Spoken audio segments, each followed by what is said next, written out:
Hello ভাই, কিছু টাকা হবে? আরে খুব দরকার। 2000 টাকা মতো হলেই হবে। দেখ না যদি দেয়া যায়। আচ্ছা, ঠিক আছে। মানিব্যাগেও কিছু টাকা নেই, কি করি এখন?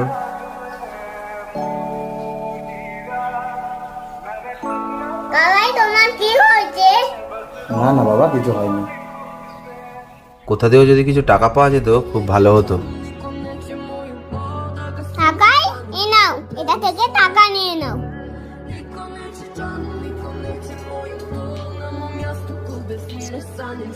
কিরে, পয়সা জমিয়ে কি করবি?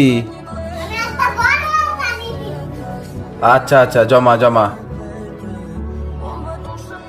না বাবা, আমার লাগবে না, তুমি এটা রেখে দাও। তুমি তো এটা দিয়ে বড় গাড়ি কিনবে বলেছো।